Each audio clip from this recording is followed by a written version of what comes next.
আসসালামু আলাইকুম। 18তম শিক্ষক নিবন্ধন লিখিত পরীক্ষার অ্যাডমিট প্রকাশ হয়েছে। আপনি অ্যাডমিট কিভাবে ডাউনলোড করবেন এই বিষয়টি নিয়ে আলোচনা করব। সাথে থাকুন। প্রথমে আপনার ফোন থেকে অথবা ডেস্কটপ থেকে একটা ব্রাউজারে চলে যাবেন। এটা হচ্ছে ধরেন ক্রোম। আমি ক্রোমে চলে গেলাম। হ্যাঁ, ক্রোমে চলে যাওয়ার পরে এই সার্চ বারে আপনাকে লিখতে হবে এনটিসিআর যে ওয়েবসাইটটা, সেটা www.ntrca।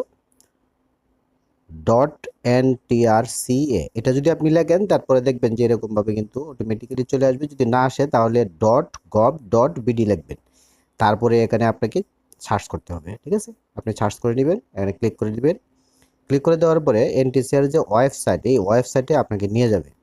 আপনার ফোনটা যদি ডেস্কটপ মোডে না থাকে, ডেস্কটপ মোডে, তাহলে অবশ্যই এখানে ক্লিক করে আপনাকে ডেস্কটপ যে সাইটটা সেটা অন করে নিতে হবে। ঠিক আছে, সেটা অন করে নেবেন যদি না থাকে।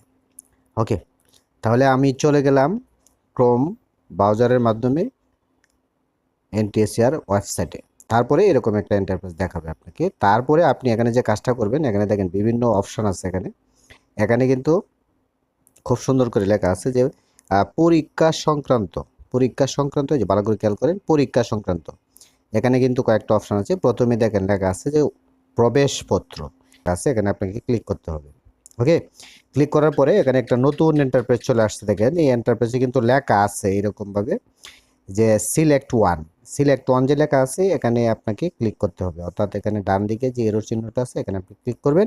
ক্লিক করার পরে কিন্তু আপনি যে পরীক্ষার এডমিট ডাউনলোড করতে চাচ্ছেন, যেহেতু 18তম শিক্ষক নিবন্ধন রিটেন এডমিট আপনি ডাউনলোড করতে চাচ্ছেন, সেক্ষেত্রে এটাকে সিলেকশন করতে হবে। এটাকে সিলেকশন করার পরে নিচে কিন্তু দুইটা অপশন আছে। দেখেন, একটা অপশন হচ্ছে ইউজার আইডি, এখানে আপনাকে ইউজার আইডি লিখতে হবে, আপনার ইউজার আইডি।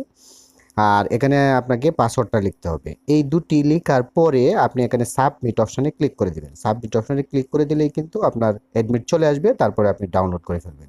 এই হচ্ছে কিভাবে আপনি 18তম শিক্ষক নিবন্ধন এডমিট কার্ড ডাউনলোড করবেন এই বিষয়টা। ধন্যবাদ এতক্ষণ আমার সাথে থাকার জন্য।